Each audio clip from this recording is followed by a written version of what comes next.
بشيرنا ونذيرنا وشفيعنا ومرشدنا ونبينا ومولانا محمدا عبده ورسوله أرسله بالحق بشيرا ونذيرا وداعيا إلى الله بإذنه وسراجا منيرا بلغ العلا بكماله كشف الدجى بجماله حسنت جميع خصاله صلوا عليه وآله أما بعد فقد قال الله تعالى في كلامه المجيد وفرقانه الحميد أعوذ بالله من الشيطان الرجيم بسم الله الرحمن الرحيم اليوم أكملت لكم دينكم وأتممت عليكم نعمتي ورضيت لكم الإسلام دينا وقال تعالى في آية أخرى إن الدين عند الله الإسلام وقال رسول الله صلى الله عليه وسلم من يعش منكم بعدي فسيرى اختلافا كثيرا فعليكم بسنتي وسنة الخلفاء الراشدين المهديين وقال رسول الله صلى الله عليه وسلم تركت فيكم أمرين لا تضلوا ما تمسكتم بهما كتاب الله وسنة رسوله أو كما قال عليه الصلاة والسلام لقد শুকরিয়া সে মহান আল্লাহ তাআলার দরবারে যিনি আমাদেরকে দুনিয়ার সমস্ত ব্যস্ততাকে ফারেক করে আল্লাহ তাআলার হুকুম জুমার নামাজ আদায় করার জন্য মসজিদে এসে উপস্থিত হওয়ার তৌফিক দান করেছেন। সকল শুকরিয়া দান করে আলহামদুলিল্লাহ। লক্ষ কোটি দরুদ ও সালাম বর্ষিত হোক সাইয়্যিদুল মুরসালিন খাতামুন নবিয়্যিন রাসূলুল্লাহিল আলামিন মুহাম্মদ রাসূলুল্লাহ সাল্লাল্লাহু আলাইহি ওয়াসাল্লামের উপর। সকলে বলি সাল্লাল্লাহু আলাইহি ওয়াসাল্লাম। মুহতারাম হাজিরিন, গত সপ্তাহে কয়েকটা বিষয় নিয়ে আলোচনা করা হয়েছিল। তিনটি বিষয়, এর মধ্যে দুইটি বিষয় আলোচনা করা হয়েছে। সময়ের সংক্ষেপতার কারণে দুটো বিষয় আলোচনা করা হয়নি। প্রথম বিষয় ছিল হযরত ওসমান রাদিয়াল্লাহু আনহুর শাহাদাত এবং আব্দুল্লাহ ইবনে সাবা যে একজন ইহুদি ছিল, সে মুসলমানদের মাঝে কিভাবে বিভেদ ও অনৈক্য সৃষ্টি করে এবং শিয়াদের উৎপত্তি কিভাবে আসে সে আলোচনা করা হয়েছিল। দ্বিতীয় আলোচনা ছিল হযরত মুআবিয়া রাদিয়াল্লাহু তাআলা আনহু ইয়াজিদকে যে দায়িত্ব দিয়েছিলেন সেটা ধরন কি ছিল। এবং তৃতীয় আলোচনা, ওই দুইটা আলোচনা করা হয়েছে। আর তৃতীয় আলোচনা ছিল কারবালার ঘটনা। কারবালার ঘটনা যেটা আলোচনা করার সময় ছিল না, ইনশাআল্লাহ আজকে সেই ঘটনা সম্পর্কে আলোচনা করা হবে। তো যখন মুআবিয়া রাদিয়াল্লাহু আনহু ইয়াজিদের খেলাফতের দায়িত্ব দিলেন, এরপর হযরত মুআবিয়া রাদিয়াল্লাহু আনহু ইন্তেকাল হয়ে যায়। ইয়াজিদ খেলাফতের দায়িত্ব পালন করে ভালো হতে শুরু করে দেয় এবং যারা আয়াত গ্রহণ করেন না তাদেরকে সে বাধ্য করতে থাকে, চাপাচাপি করতে থাকে, যাতে করে তারা ইয়াজিদের মায়ের সাথে আয়াত গ্রহণ করে। মদিনাতে যখন হযরত হুসাইন রাদিয়াল্লাহু আনহু মদিনায় ছিলেন, আর মদিনার গভর্নর ছিলেন ওয়ালিদ বিন উকবা। তো ওয়ালিদ বিন উকবার কাছে ইয়াজিদ বার্তা পাঠাইলো যেভাবে হযরত হুসাইন রাদিয়াল্লাহু আনহু কাছ থেকে বায়াত নিয়ে নেয়। যখন হযরত হুসাইন রাদিয়াল্লাহু আনহু বিষয়টা জানতে পারলেন, তখন তিনি মদিনা ছেড়ে মক্কার দিকে রওনা দিলেন। এর আগে হযরত আব্দুল্লাহ ইবনে ওমর রাদিয়াল্লাহু আনহুর সঙ্গে পরামর্শ করতে দিলেন। তো আব্দুল্লাহ ইবনে ওমর রাদিয়াল্লাহু আনহু বলতেছেন যে আপনি মদিনা ছেড়ে কোথাও যান না। তখন হযরত হুসাইন রাদিয়াল্লাহু আনহু কুফা থেকে যে সকল চিঠি তার কাছে এসেছিল সেই চিঠিগুলো দেখাইলেন। ওই চিঠিগুলো দেখে আব্দুল্লাহ ইবনে ওমর রাদিয়াল্লাহু আনহু বলতেছেন যে আপনি তাদের কাছে কখনোই যাবেন না, আপনি কখনোই তাদের কাছে যাবেন না। কারণ হযরত আব্দুল্লাহ ইবনে ওমর ভালো করে জানতেন যে কুফার লোকেরা কারা। তো হযরত হুসাইন রাদিয়াল্লাহু আনহু যখন যাওয়ার জন্য খুব বেশি ইচ্ছা প্রকাশ করলেন, শেষ পর্যায়ে কান্না করতে করতে আব্দুল্লাহ ইবনে ওমর রাদিয়াল্লাহু আনহু হযরত হুসাইন রাদিয়াল্লাহু আনহু গলা জড়িয়ে বললেন হে শহীদ, আপনাকে আল্লাহর কাছে সুপর্দ করে দিলাম। এখানে আব্দুল্লাহ ইবনে ওমর রাদিয়াল্লাহু আনহু হযরত হুসাইন রাদিয়াল্লাহু আনহুকে শহীদ বলে সম্বোধন করেছিলেন কেন? উনি বুঝতে পারতেছিলেন যদি কুফায় চলে যায় কুফার লোকেরা তো গাদ্দারি করবে, আর তার পরিণত হবে তার বাবার মতোই, যেমন হযরত আলী রাদিয়াল্লাহু আনহু পরিণত হয়েছিল। এই জন্য শহীদ বলে সম্বোধন করলেন। এরপরে হযরত হুসাইন রাদিয়াল্লাহু আনহু মদিনা ছেড়ে মক্কায় চলে আসলেন। মক্কায় আসার পরে তিনি কুফায় যান না, বরং কুফার অবস্থা পর্যবেক্ষণ করার জন্য তার চাচাতো ভাই মুসলিম বিন আকিলকে সেখানে পাঠিয়েছেন। মুসলিম বিন আকিল কুফায় যাওয়ার পরে দেখলো যে কুফার লোকেরা প্রায় 12,000 তার কাছে বায়াত গ্রহণ করলো এবং খুব উচ্ছ্বাস প্রকাশ করলো। এই অবস্থা দেখে মুসলিম বিন আকিল হযরত হুসাইন রাদিয়াল্লাহু আনহু কাছে চিঠি পাঠিয়ে দিলেন যে আপনি দ্রুত কুফায় চলে আসুন, এখানকার অবস্থা অনুকূলে। কিন্তু তিনি তখনও কুফার বাগদাদের অবস্থা বুঝতে পারেন না। এরপরে যে ঘটনা ঘটে সেটা গত সপ্তাহে আলোচনা করা হয়েছে। তো ওই চিঠি পাওয়ার পরে হযরত হুসাইন রাদিয়াল্লাহু আনহু মক্কা থেকে কুফার উদ্দেশ্যে রওনা করলেন। তখন আব্দুল্লাহ ইবনে আব্বাস, আব্দুল্লাহ ইবনে ওমর রাদিয়াল্লাহু আনহুমা তারা আসলেন, এসে বলতেছেন আপনি মক্কার বাইরে যাবেন না, আপনি কুফায় যাওয়ার ইচ্ছাকে পরিত্যাগ করুন। এটাকে একটা ষড়যন্ত্র মনে হয়। এই কুফার লোকেরা আপনার বাবাকে হত্যা করেছে, আপনার বাবার সঙ্গে গাদ্দারি করেছে, আপনার ভাইয়ের সঙ্গে গাদ্দারি করেছে এবং আপনার সঙ্গে গাদ্দারি করতে পারে। ইসলামের দ্বিতীয় খলিফা হযরত ওসমান রাদিয়াল্লাহু আনহুকে তারা হত্যা করেছে পরিবারের সামনে। আমাদের আশঙ্কা হয় হয়তো আপনাকেও তারা আপনার পরিবারের সঙ্গে হত্যা করবে। এবং আব্দুল্লাহ ইবনে আব্বাস রাদিয়াল্লাহু আনহু বেশি করে বললেন যে হুসাইন, যদি আপনাদের ধারণা হতো যে আমি বাধা দিলে আপনি যাবেন না, তাহলে আপনার মাথা বাবারও আপনার দায়ী বড় করে আপনাকে বাধা দিতাম। আব্দুল্লাহ ইবনে জুবাইর রাদিয়াল্লাহু আনহু আসলেন, এসে বলতেছেন হুসাইন তুমি কোথায় যাচ্ছ? তুমি কি এমন লোকদের কাছে যাচ্ছ যারা তোমার পিতাকে হত্যা করেছে, তোমার ভাইকে অপরাধ দিয়েছে? তখন হযরত হুসাইন রাদিয়াল্লাহু আনহু বললেন যে অমুক অমুক স্থানে আমার নিহত হওয়া মক্কায় নিহত হওয়ার থেকে উত্তম। এখানে প্রশ্ন থেকে যায়, এত বড় বড় সাহাবী কেরাম আব্দুল্লাহ ইবনে আব্বাস, আব্দুল্লাহ ইবনে ওমর, আব্দুল্লাহ ইবনে জুবাইর, এরা বড় বড় সাহাবী কেরাম, এনারা বাধা দিচ্ছেন কুফায় যাওয়ার জন্য। তারপরে হুসাইন রাদিয়াল্লাহু আনহু কেন কুফা থেকে যাওয়ার জন্য ইচ্ছা পোষণ করছিলেন? দুইটা কারণ ছিল। একটা কারণ হলো কুফা থেকে এত বেশি চিঠি আসতেছিল হযরত হুসাইন রাদিয়াল্লাহু কাছে যে উনি মনে করলেন আসলে কুফাতে ইয়াজিদের শাসন প্রতিষ্ঠা হয় নাই, এবং চিঠি যেটা লেখা ছিল যে আপনি কুফায় চলে আসেন, কুফাতে ইয়াজিদের শাসন প্রতিষ্ঠা হয় নাই এবং কুফাতে 1,00,000 সৈন্য প্রস্তুত আছে যারা আপনার কাছে বায়াত গ্রহণ করবে। আপনি যেটা বলবেন সেটা মেনেই চলবে না, 1,00,000 সৈন্য প্রস্তুত আছে। তখন হযরত হুসাইন রাদিয়াল্লাহু আনহু চিন্তা করলেন যদি আমি কুফাতে না যাই তাহলে বড় বড় বিদ্রোহ হতে পারে এবং অনেক বেশি রক্তপাত হতে পারে, আর আমি যদি কুফাতে যাই তাহলে একটা সমাধানে আসা যাবে, রক্তপাত কমানো যাবে, এত বড় ক্ষতি আর হবে না। একটা উদ্দেশ্য ছিল।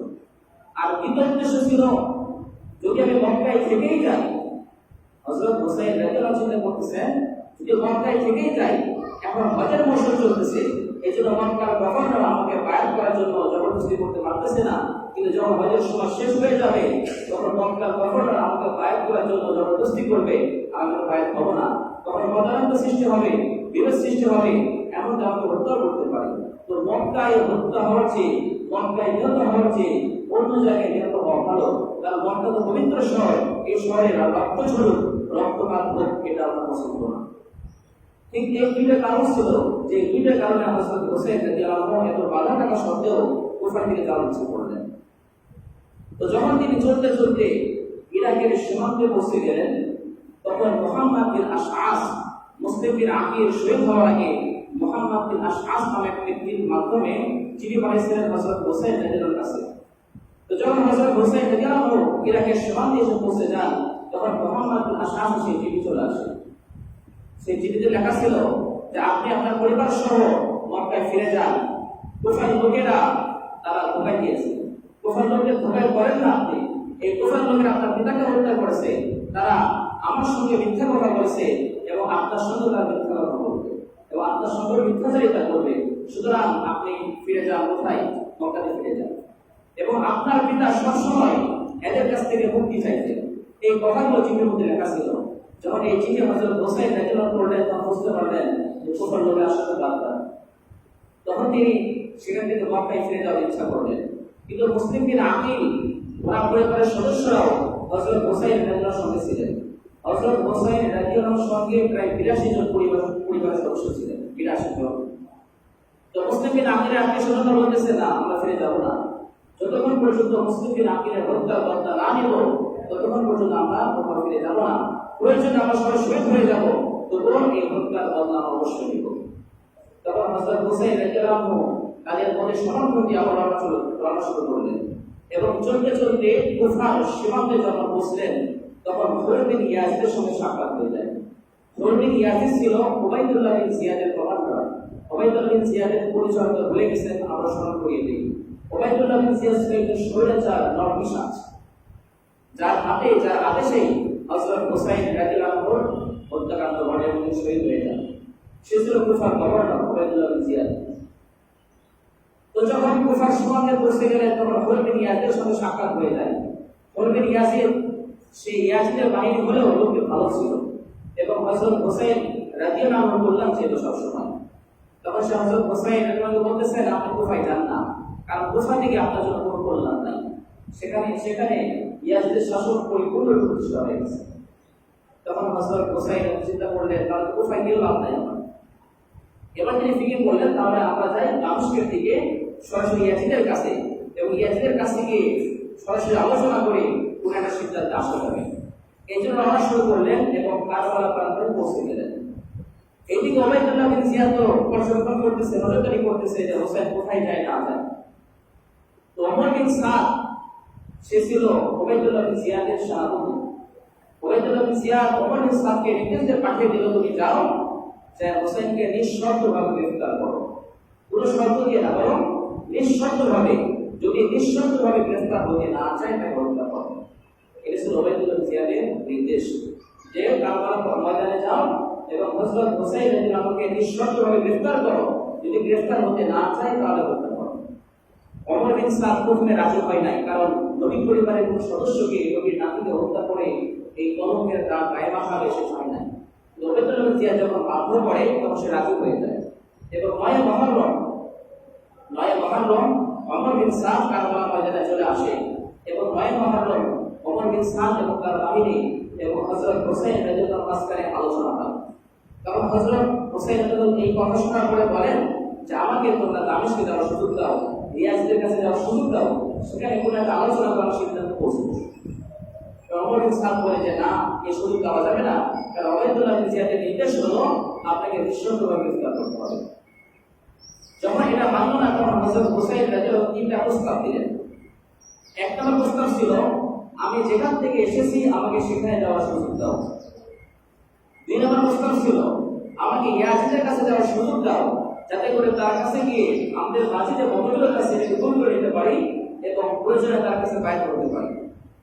আর 3 নম্বর প্রস্তাব ছিল যে আমাকে পুরো ইসলামী সীমান্তে পৌঁছায় দাও, ইসলামী রাষ্ট্রের সীমান্তে পৌঁছায় দাও, যাতে করে সাধারণ মুসলমানদের মতো আমি জীবনযাপন করতে পারি।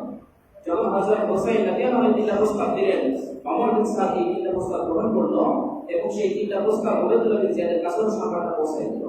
উবাইদুল্লাহ বিন জিয়াদ প্রথমে রাজি ছিল, কিন্তু শিমার বিন দিল জাওশন নামে এক বদবখ সে বলে, উবাইদুল্লাহ আপনি রাজি হয়ে যান না, শিকার আপনার হাতের নাগালে চলে আসছে, দুশমন আপনার হাতের কাছে চলে আসছে, তাকে ছেড়ে দেন না।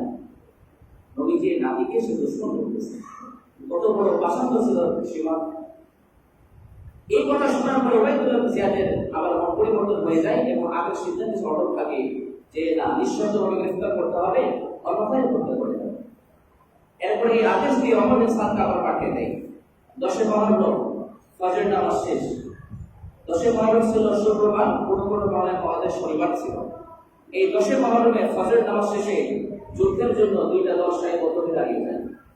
আগের যুদ্ধ এখনকার যুদ্ধের মতো ছিল না, এখন তো ঘরে বসে ওই রিমোট টিপলে আপনার বলাকে করতে চালিয়ে দিয়েছে। তখন এমন সিস্টেম ছিল না, যুদ্ধের জন্য এদিকে একটা দল সারিবদ্ধ হয়ে দাঁড়াইছে, এদিকে একটা দল সারিবদ্ধ হয়ে দাঁড়াইছে, এবং তিন ধনুকের তরবারি বর্ষা এগুলো যুদ্ধ ছিল। ফজরের নামাজ শেষে একদিকে ওমর বিন সাদ ওবাইদুল্লাহ বিন জিয়াদের বাহিনী দাঁড়াইছে, একদিকে হযরত হুসাইন রাদিয়াল্লাহু আনহু দাঁড়াইছে। দাঁড়ানোর পরে ওই ওবাইদুল্লাহ বিন জিয়াদের এক শরীফটা তীর নিক্ষেপ করে, যে তীরটা এসে হযরত হুসাইন রাদিয়াল্লাহু আনহু কাঁধে লাগে। তখন হুর বিন ইয়াসিন যে ছিল ওবাইদুল্লাহ বিন জিয়াদের একজন কমান্ডার, তার বিবেক জাগ্রত হয়ে যায়। সে তখন বলে, তোমরা নবীজির নাতি হযরত হুসাইন রাদিয়াল্লাহু আনহু কি এটা মুসলমান একটাও মানবে না। আল্লাহর কসম, এই প্রস্তাবগুলো যদি কোনো কাফেরও দিত তবুও তোমাদের জন্য সেটাকে প্রত্যাখ্যান করা জায়েজ ছিল না। আর সেই প্রস্তাব দিয়েছেন নবীজির নাতি। তখন সে ওবাইদুল্লাহ বিন জিয়াদের দলকে ত্যাগ করে হযরত হুসাইন রাদিয়াল্লাহু আনহু দলে চলে আসে এবং হযরত হুসাইন রাদিয়াল্লাহু আনহু ক্ষমা চাই যে আমি ইতিপূর্বে যা কিছু করেছি এর জন্য আপনাকে ক্ষমা চাচ্ছি। ক্ষমা চাওয়ার পরে হুর বিন ইয়াসিন তীব্র গতিতে বীরত্বের সঙ্গে লড়াই করতে থাকে এবং এক পর্যায়ে সে শহীদ হয়ে যায়। যুদ্ধ চলাকালীন অবস্থায় এক ব্যক্তি সে বলে, তোমাদের প্রতিকে হুসাইন নামে কেউ আছে? অর্থাৎ হযরত হুসাইন রাদিয়াল্লাহু আনহু লক্ষ্য করে বলতেছে, তোমাদের মাঝে কি হুসাইন আছে? তখন উত্তর দেওয়া হলো, হ্যাঁ আছে। তখন ওই লোকটা বলতেছে, সে ছিল ওবাইদুল্লাহ বিন জিয়াদের সৈন্য। সে বলতেছে যে তাকে জাহান্নামে সুসংবাদ দাও। নবীজির নাতি যার ব্যাপারে জান্নাতের সুসংবাদ আছে, ওই বকবক বলতেছে তাকে জাহান্নামে সুসংবাদ দাও। এটা শোনার পরে হযরত হুসাইন রাদিয়াল্লাহু আনহু দিলেন যে আল্লাহ তাআলা তো দয়ালু, আল্লাহ তাআলা ক্ষমাকারী, তুমি কে? তখন সে বলতেছে, আমি ভালো যাইছি। তখন হযরত হুসাইন রাদিয়াল্লাহু আনহু অবচেতনে বলে ফেললেন, হে মালিক, তুমি তাকে জাহান্নামে দিয়ে দাও। এই কথা বলার সঙ্গে সঙ্গে ওই ব্যক্তির ঘোড়া আচমকা ছুটতে থাকে এবং সে ঘোড়া থেকে পড়ে যায়। ঘোড়া থেকে পড়ে তার পা দুটো রিকাবে আটকে যায়। রিকাব বলা হয় ঘোড়াতে ওঠার পরে দুটা পা দাঁড়িয়ে যেখানে পা রাখা হয়, এটাকে রিকাব বলা হয় আরবিতে। এই রিকাবে ওই ব্যক্তি দুটো পা আটকে যায় এবং তার দেহটা জমিনে শেষরাইতে থাকে এবং তার দেহটা শেষরাইতে টুকরো টুকরো হয়ে একটু বিচ্ছিন্ন হয়ে যায়, শুধুমাত্র পা দুটো ওই রিকাবের সঙ্গে আটকে। এরপর যুদ্ধ চলতেছে। এই অবস্থায় আব্দুল্লাহ হযরত হুসাইন রাদিয়াল্লাহু আনহু ছিলেন আসলে আব্দুল্লাহ, দেখতে খুব সুন্দর ছিল। একজন ইয়াজিদের সৈন্য এসে বলল, আমি ইসলামকে অবশ্যই হত্যা করবো। তখন বলে, তো নাবালিক ছেলে, তুমি কেন হত্যা করবা? কিন্তু সে কোনোভাবে শুনলো না, হত্যা করলো। যখন হত্যা করে তখন সে চিৎকার করে, এই চিৎকার হযরত হুসাইন শুনতে পান, তিনি দৌড়ে গিয়ে ওই লোককে আঘাত করে তাকে হত্যা করে। যখন যুদ্ধ চলতেছিল এই অবস্থায় ওই কারবালা ময়দানের উঁচু বিভিন্ন জায়গা থেকে কুফার লোকেরা এই যুদ্ধ দেখতেছিল। কুফার লোকেরা যারা হযরত হুসাইন রাদিয়াল্লাহু আনহুকে চিঠি দিয়ে এই জায়গায় ডেকে আসে, ওরা দূর থেকে যুদ্ধ দেখতেছে আর বলতেছে, আল্লাহ তুমি সাহায্য পাঠিয়ে দাও, কিন্তু নিজেরা সাহায্য করতে আসতেছে না। তো একজন বললো, আরে তুমি ভাগার দল, তোমরা তো তাকে ডেকে নিয়ে আসছো, তোমরা তাকে সাহায্য করার বদলে আল্লাহ তাকে সাহায্য দিতেছো, তোমরা নিজেরা এসে সাহায্য করো। তারা নিজেরা এসে সাহায্য করতেছে না। অথচ এই কুফার লোকেরা বলছিল, আপনি কুফায় আসেন, আমাদের 1,00,000 সৈন্য আপনার জন্য প্রস্তুত আছে, যারা আপনার কাছে বায়াত গ্রহণ করবে। 1,00,000 না, যদি অর্ধেকও আসতো তো কারবালার এই দুঃখজনক ঘটনা ঘটবে না। এই কুফার লোকদের গাবটাই বড় কারণ ছিল কারবালার ময়দানে দুঃখজনক ঘটনার পিছনে। যুদ্ধ চলতে এক পর্যায়ে হযরত হুসাইন রাদিয়াল্লাহু আনহু যত সাথী ছিল প্রায় শহীদ হয়ে যায়। একটা কুলের বাচ্চা ছিল, ওই কুলের বাচ্চাকে একটা কিরেছে লেগে যায়, ফিনকি রক্তগুলো ঝরতেছিল। তখন হযরত হুসাইন বলতেছেন যে, হে আল্লাহ, তুমি আমাদের মাঝে তাদের মাঝে ইনসাফ করো, ইনসাফের ফয়সালা করো। তারা আমাদেরকে এই জন্য ডেকে নিয়ে আসছিল যে আমাদেরকে সাহায্য করবে, কিন্তু এখন তারা আমাদের ব্যবস্থা করতেছে। এরপরে হযরত হুসাইন রাদিয়াল্লাহু আনহু তিনি তাবুতে ফিরে আসলেন। তাবুতে ফিরে আসার পরে বললেন যে আমার কাপড়কে পরিবর্তন করে দাও। অর্থাৎ ওনার শরীরে সুন্দর সুন্দর কিছু কাপড় ছিল, তো উনি বললেন যে আমার ভিতরে আমার একটা কাপড় পরিয়ে দাও, যেটা কেউ নিতে পছন্দ করবে না। কারণ তিনি চিন্তা করতেছিলেন, এই আশঙ্কা করতেছিলেন যে এমন হতে পারে এই লোকগুলো শুধু আমাকে হত্যা করে ক্ষান্ত হবে না, বরং আমাকে লাঞ্ছিত করবে, অপদস্থ করবে, আমার দেহ থেকে কাপড়গুলো খুলে নিয়ে যাবে, আমাকে অনুরোধ করবে। এই আশঙ্কা কাজ করতেছিল। এই জন্য তিনি তাবুতে ফিরে আসলেন এবং নিচে একটা পুরাতন চাদর পরলেন আর উপরে যুদ্ধের পোশাকটা পরলেন। তারপরে তরবারি হাতে বের হয়ে গেলেন, যুদ্ধ করতেছেন বীরত্বের সঙ্গে। রাসূলের নাবি বলে কথা, বীরত্বের সঙ্গে যুদ্ধ করতে করতে একসময় নিস্তেজ হয়ে গেলেন। একা লড়তেছেন আর কতক্ষণ লড়বেন, সবাই তো শহীদ হয়ে গেছে, একা কতক্ষণ যুদ্ধ করা যায়। যুদ্ধ করতে করতে নিস্তেজ হয়ে গেলেন, তখন উনি বসে গেছেন। চতুর্দিকে ওবাইদুল্লাহ বিন জিয়াদের বাহিনী ঘুরতেছে ওনাকে হত্যা করার জন্য, কিন্তু কেউ হত্যা করতেছে না। সবাই ভয় আছে এই কলঙ্কের দাগ আমরা নিয়ে মাথানো যাবে না, এই আশঙ্কা সবাই আছে। কিন্তু সবাই চাচ্ছে যে অন্যকে হত্যা করুক, আমি না। যখন এই অবস্থা চলতেছে তখন সীমার নির্দেশন এসে বলল, আরে তোমাদেরকে হত্যা করতে কে বাধা দিচ্ছে? আর এই উস্কানি শুনে এক ব্যক্তি যার নাম ছিল জুরআম বিন শরীক, সে একটা তরবারি নিয়ে এসে হযরত হুসাইন রাদিয়াল্লাহু আনহু গায়ে আঘাত করে। সিনান বিন আনাস নামে এক ব্যক্তি, সে এসে বর্ষা দিয়ে হযরত হুসাইনের গায়ে আঘাত করে। আরেক ব্যক্তি ছিল খাওলা বিন ইয়াজিদ, সে তরবারি নিয়ে এসে হযরত হুসাইনের মাথায় আঘাত করে, একদম গলাটা আলাদা করে দেয়। এরপর হযরত হুসাইন রাদিয়াল্লাহু আনহু বীরত্বের সঙ্গে লড়তে লড়তে কারবালার ময়দানে শহীদ হলেন। এরপরে হযরত হুসাইন রাদিয়াল্লাহু আনহু আরেকটা ছেলে ছিল, যার নাম ছিল যাইনুল আবিদিন। ওই বদবখতগুলো, দুর্ভাগাগুলো তাকে হত্যা করতে চাইল। তখন অমর নামে এক ব্যক্তি এসে তাকে বাধা দিল না, হুমায়ুন নামে এক ব্যক্তি এসে বাধা দিল। বলছে, স্যার তো নাবালিগ ছেলে, অসুস্থ ছেলে, তুমি কেন তাকে হত্যা করবে? হুমায়ুনের বাধার কারণে আর তাকে হত্যা করতে পারলো না। ঠিক হুসাইন রাদিয়াল্লাহু আনহুর বংশের একটাই ছেলে বেঁচে ছিলেন, তার নাম ছিল যাইনুল আবিদিন। তাকে সবাইকে কারবালার ময়দানে শহীদ করলাম। এই যে কারবালার একটা দুঃখজনক ঘটনা ঘটে গেল, বেদনাদায়ক ঘটনা ঘটে গেল, এর দায়িকা এগুলো দায়িকা এই ঘটনার জন্য তিন ব্যক্তি দায়ী। প্রথমে ওবাইদুল্লাহ বিন জিয়াদ, যার সরাসরি নির্দেশ ছিল হযরত হুসাইন রাদিয়াল্লাহু আনহুকে হত্যা করা। আর দ্বিতীয় দায়ী হলো ইয়াজিদ। ইয়াজিদের দায় কি ছিল? যখন হযরত হুসাইন রাদিয়াল্লাহু আনহু মক্কা থেকে চলে আসেন, তখন ইয়াজিদ ওবাইদুল্লাহ বিন জিয়াদকে সরাসরি নির্দেশ দেওয়া উচিত ছিল হুসাইনের গায়ে যেন আঘাত না করো, হুসাইনের গায়ে যেন আঘাত না করো, সে রাসূলের নাতি ছিল, এই আদেশ সে দেয় নাই। এবং এই ঘটনা ঘটার পরেও ইয়াজিদ ওবাইদুল্লাহ বিন জিয়াদের কোনো বিচার করে না। এই সকল কিছু কারণে এবং বায়াত গ্রহণের জন্য ইয়াজিদ বাড়াবাড়ি করছে, যেটা করতে হযরত মুআবিয়া রাদিয়াল্লাহু আনহু নিষেধ করে গেছিলেন যে যারা বায়াত হবে না, যারা মুরব্বি, এদের ব্যাপারে কঠোরতা প্রদর্শন করবে না, বাড়াবাড়ি করবে না। কিন্তু পিতা এই উপদেশকে ইয়াজিদ মানে নাই। ইয়াজিদের বেশ কয়েকটি অপরাধ ছিল এবং পরবর্তীতে আরো কিছু দুঃখজনক কাজ ইয়াজিদ করেছে, যে কারণে ইয়াজিদকে চূড়ান্ত পর্যায়ে ফাসিক করা। 2 নম্বর দায় শেষ। 3 নম্বর দায় ছিল কুফার শিয়া। বলতে গেলে এরাই মূল দায়ী। এই কুফার শিয়ারা যদি হযরত হুসাইন রাদিয়াল্লাহু ডেকে না নিয়ে আসতো, উনি আসতেন না এবং এই ঘটনা ঘটতো না। ডেকে নিয়ে আসলো, আসার পরে গাদ্দারি করলো। 1 লাখ সৈন্য প্রস্তুত ছিল, অথচ এক ব্যক্তিও হযরত হুসাইন রাদিয়াল্লাহুকে সাহায্য করার জন্য আগে আসে না। এই হচ্ছে শিয়াদের অবস্থা। কারবালা ঘটনার জন্য 3 জন দায়ী। ওবাইদুল্লাহ বিন জিয়াদ, যার সরাসরি নির্দেশ ছিল, ইয়াজিদ যার গাফলতি ছিল এবং যে বিচার করে নাই, আর 3 নম্বরে দায়ী ছিল কুফার শিয়া। এই জন্য শিয়াদের ব্যাপারে আমাদের সবসময় সতর্ক থাকা উচিত। অথচ দেখেন 10 মহরম চলে গেছে, এই 10 মহরমে বাংলাদেশ সহ পৃথিবীর বিভিন্ন প্রান্তে শিয়ারা সুরমত অনুষ্ঠান করছিল। হযরত হুসাইন রাদিয়াল্লাহুকে হত্যা করা হয়েছে, এই দিনে শহীদ করা হয়েছে, এই জন্য তারা পয়মানি দিয়ে নিজেদের শরীরে আঘাত করে বলছে আমরা কি জন্য শোকপালন করতেছে। অথচ এই শিয়াদের গাদ্দারের কারণে কিন্তু হযরত হুসাইন রাদিয়াল্লাহুকে শহীদ হতে হয়েছিল কারবালার। এই জন্য শিয়াদের ব্যাপারে আমাদের সতর্ক থাকতে হবে। আমরা যারা মুসলমান আছি, আমাদেরকে বলা হয় আমাদের সুন্নাত ওয়াল জামাত বা সুন্নি মুসলমান, আমাদের একটা আকীদা বিশ্বাস আছে। আমাদের আকীদা বিশ্বাসের সঙ্গে শিয়াদের আকীদা বিশ্বাস মেলে না। শিয়াদের আকীদা বিশ্বাস হলো ভয়ঙ্কর এবং এগুলো কুফরি আকীদা বিশ্বাস।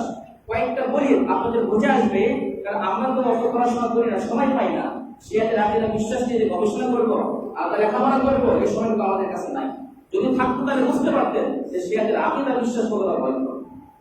প্রথম নম্বর আকীদা বিশ্বাস হলো শিয়ারা ইমাম মানে। ইমাম মানে তারা এই মসজিদের ইমাম নাই না। ইমাম বলতে একটা নেতা মানে তারা, যার মর্যাদা তারা নবীর থেকেও বেশি দেয়। এবং তারা বলে যে জান্নাত জাহান্নামে যাওয়ার ফয়সালা ইমামরা করবে। এবং তারা এই কথা বলে সমস্ত ইমামরা নিষ্পাপ। তারা ইমাম কাদেরকে মানে? হযরত আলী রাদিয়াল্লাহু আনহু এবং তার পরবর্তী বংশধরকে তারা ইমাম মানে। নিষ্পাপ একমাত্র নবীরা। নবীরা ছাড়া নিষ্পাপ মাসুম কেউ না। নবীরা ছাড়া কেউ মাসুম না, কেউ নিষ্পাপ না। কিন্তু শিয়াদের বিশ্বাস হলো তাদের যে ইমাম আছে তারা সকলে নিষ্পাপ এবং তারা গায়েবের খবর জানে না। অথচ আল্লাহ ছাড়া কেউ গায়েবের খবর জানে না। নবীরা পর্যন্ত গায়েবের খবর জানতেন না, ততটুকুই জানতেন যতটুকু আল্লাহ তাআলা জানিয়ে দিতেন, এছাড়া জানতেন না। কিন্তু শিয়ারা বিশ্বাস করে তাদের ইমামরা গায়েবের খবর জানে এবং তাদের ইমামদের এত ক্ষমতা যে শরীয়তের যে কোনো বিধানকে তারা পরিবর্তন করতে পারে। এই বিশ্বাসগুলো যদি কারোর মধ্যে থাকে তাহলে তার মাঝে ইমাম থাকবে। এটা ইমামদের কথা গেল।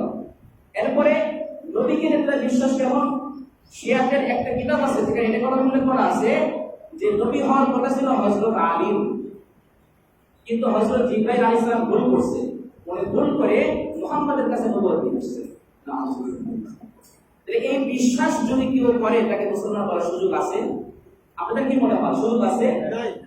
নবী হওয়ার কথা ছিল হযরত আলী, হযরত জিবরাইল ভুল করে মুহাম্মাদের কাছে আসছে নবুয়ত দিয়ে, ফলে হযরত মুহাম্মদ নবী হয়ে গেছে আর আলী নবী হতে পারে নাই।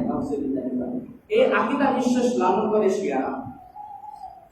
সাহাবীদের ব্যাপারে তাদের আকীদা বিশ্বাস কি? সাহাবীদের ব্যাপারে তারা বলে যে নবীজির ইন্তেকালের পরে অধিকাংশ সাহাবী কাফের হয়ে গেছে। হযরত আবু বকর রাদিয়াল্লাহু আনহু যিনি ইসলামের প্রথম খলিফা, হযরত ওমর রাদিয়াল্লাহু আনহু যিনি ইসলামের দ্বিতীয় খলিফা, যাদেরকে বাদ দিলে ইসলাম খুঁজে পাওয়া যায় না, ইসলাম ইতিহাস পাওয়া যাবে না, যাদের ত্যাগকে বাদ দিলে ইসলাম কিছু পাওয়া যাবে না, এরকম আবু বকর রাদিয়াল্লাহু আনহুকে, হযরত ওমর রাদিয়াল্লাহু আনহুকে, হযরত ওসমান রাদিয়াল্লাহু আনহুকে তারা কাফের বলে। এমনকি আমরা যে জুমাতে বয়ান করি হযরত আবু বকরের নামে, হযরত ওমর রাদিয়াল্লাহু আনহুর নামে আমরা দোয়া করি, আমরা জুমাতে গালি দেই। এবং হযরত মুআবিয়া রাদিয়াল্লাহু আনহুকে তারা অকথ্য ভাষায় গালিগালাজ করে। মুআবিয়া এই নামটি তারা রাখে না, তারা স্পষ্টভাবে বলে যে হযরত মুআবিয়া রাদিয়াল্লাহু আনহু কাফের না।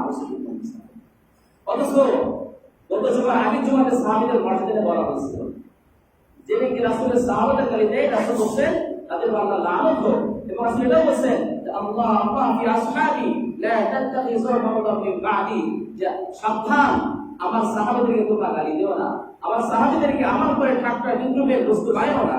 রাসূল বারবার বলে গেছেন কথাটা। আর তারা হযরত মুআবিয়া রাদিয়াল্লাহু আনহু যিনি কাতবে ওহী ছিলেন, যখন কোরআন নাযিল হতো, যে সকল সাহাবীরা কোরআনকে লিখে রাখতেন তারা অত্যন্ত দামি ও মর্যাদাপূর্ণ সাহাবী ছিলেন, তাদের মধ্যে একজন ছিলেন হযরত মুআবিয়া রাদিয়াল্লাহু আনহু। এই হযরত মুআবিয়া রাদিয়াল্লাহু আনহুকে তারা অত্যন্ত বেশি গালিগালাজ করে, এমনকি এই নামটা তারা রাখে না। কোন শিয়া হযরত মুআবিয়া এর নামটা তারা রাখে। আমি আমার সন্তানের নাম রাখছি মুআবিয়া। আমার শ্বশুরবাড়ির এলাকাতে ঘুরতে লাগে শিয়াদের একটা মার্কাজ আছে, আমাদের শ্বশুর বাড়ি আছে, সেখানে ঘুরতে লাগে শিয়াদের বড় একটা মার্কাজ আছে এখানে। এর জন্য আমি আমার ছেলের নাম রাখছি মুআবিয়া, যাতে করে এটা প্রতিবাদ হয়ে যায় তাদের জন্য, যাতে আমার মধ্যে হককে সাহাবা আছে, আমি রাসূলের সাহাবাদেরকে ভালোবাসি। এই সাহাবা কিন্তু সেটার মধ্যে আছে। এবং রাসূলের স্ত্রী হযরত আয়েশা সিদ্দিকা রাদিয়াল্লাহু আনহা তারা জিনা কাহিনী বলেন। অথচ হযরত আয়েশা রাদিয়াল্লাহু আনহা পবিত্রতার ব্যাপারে কোরআনে 10টি আয়াত নাযিল করা হয়েছে। সাহাবীদের অবস্থা গেল। এবার কোরআনকে কি অবস্থা শিয়াদের দেখেন। আমরা যে কোরআন পড়ি, কোরআনে শুরুতে লেখা আছে আলিফ লাম মিম যালিকাল কিতাবু লা রাইবা ফি, এটা এমন একটি কিতাব যার মধ্যে সন্দেহ নাই। এই যে আমাদের সামনে কোরআনটা আছে, এটা সেই কোরআন যে কোরআনটা আল্লাহ রাসূলের উপর নাযিল করেছে। যদি কেউ এতে বিন্দু মাত্র সন্দেহ করে তার ঈমান শেষ, সে কাফের হয়ে যাবে। যদি কোরআনকে নিয়ে কেউ বিন্দু মাত্র সন্দেহ করে তার ঈমান থাকবে না, সে কাফের হয়ে যাবে। আল্লাহ তাআলা এই জন্য শুরুতে বলে গেছেন আলিফ লাম মিম যালিকাল কিতাবু লা রাইবা ফি, এটা এমন একটি কিতাব যার মধ্যে কোনো সন্দেহ নাই, সন্দেহ করার অবকাশও নাই। অথচ শিয়ারা বলে যে আমাদের সামনে যে কোরআনটা আছে এটা রাসূলের উপর নাযিল করা কোরআন না, এই কোরআনের মধ্যে বিকৃতি করা হয়েছে, এই কোরআন আসল কোরআন না, নকল কোরআন। তাহলে কোরআনকে নিয়ে যারা সন্দেহ করতেছে যে এটা সেই কোরআন না যে কোরআন রাসূলের উপর নাযিল করা হয়েছে, তাহলে তার ঈমান থাকে আর আমাদের মূল জায়গায় তো কোরআন। কোরআনকে যখন বাদ দেওয়া হচ্ছে, কোরআনকে সন্দেহ করা হয়েছে, ঈমান করে থাকে। কিন্তু শিয়ারা এটা বিশ্বাস করে যে এই কোরআন সেই কোরআন না যে রাসূলের উপর নাযিল করা হয়েছে। এবং তাই কথা বলে যে কোরআনের মধ্যে আহলে বায়াত অর্থাৎ হযরত আলী রাদিয়াল্লাহু আনহু তার পরিবারের অনেক কথা ছিল যেগুলোকে বাদ দিয়েছে। তারা বাদ দিয়েছে হযরত আবু বকর এবং ওসমান তারা চুক্তি করে কোরআন থেকে আলী রাদিয়াল্লাহু আনহু এবং তার পরিবারের ফজিলতের যে সব আয়াত ছিল ওগুলো তারা বাদ দিয়েছে ষড়যন্ত্র করে। তাহলে সাহাবাদের ব্যাপারে তাদের ধারণা কেমন? তাহলে শিয়াদেরকে যদি আমরা বলবো শিয়াদের সঙ্গে ঐক্য করবো, আপনি কি ঐক্য করবেন? আপনার ঐক্যের মানবে তো কোরআন হাদিস। তো যখন তারা কোরআনকে সন্দেহ করতেছে, হাদিসকে সন্দেহ করতেছে, আপনি ঐক্য করবেন কি তার সঙ্গে? এরপরে কোরআনে একটা সূরা আছে, আমার কয়টা সূরা জানেন কোরআনে? কোরআনে কয়টা সূরা আছে বলেন তো? 114টা সূরা। কিন্তু শিয়াদের কাছে কোরআনে আছে 115টা সূরা। 115 নম্বর যে সূরা তার নাম হলো সূরা ভিলায়াত। সূরাটার নাম কি? সূরা ভিলায়াত। তারা বানায় একটা কোরআন তৈরি করছে, যে সূরার ভিতরে হযরত আলী রাদিয়াল্লাহু আনহু মর্যাদা উল্লেখ করা আছে।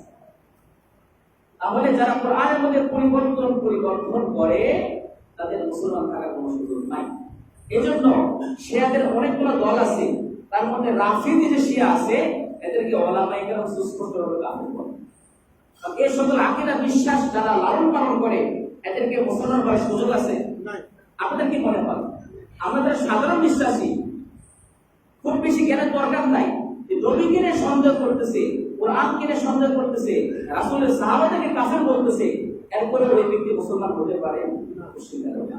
এই জন্য এই কথা আলোচনা এই জন্য করলাম যে শিয়াদের ব্যাপারে আমাদের সুস্পষ্ট ধারণা থাকা উচিত। আর অনেক সময় আমরা অবুঝের কারণে না জানার কারণে বলি যে শিয়া সুন্নি তো বিভেদ কেন? শিয়া সুন্নি বিভেদ এমনিতে হয় নাই, এর সকল কারণ আছে। আমাদের ঐক্যের মূল মানদণ্ড হবে আকীদা বিশ্বাস। মাসলার মধ্যে ইখতিলাফ থাকতে পারে, মাসলার মধ্যে ইখতিলাফ সমস্যা নাই, কিন্তু আমাদের ঐক্য যে করতে হবে, এই ঐক্যের মূল মানদণ্ড হলো, মূল জায়গাটা হলো আকীদা বিশ্বাস। আকীদা বিশ্বাসে যদি ঝামেলা থাকে তাহলে তার সঙ্গে পশ্চিমকালেও ঐক্য সম্ভব না। যা কিছু আলোচনা করা হলো আল্লাহ তাআলা আমাদের বোঝা আমল করার তৌফিক দান।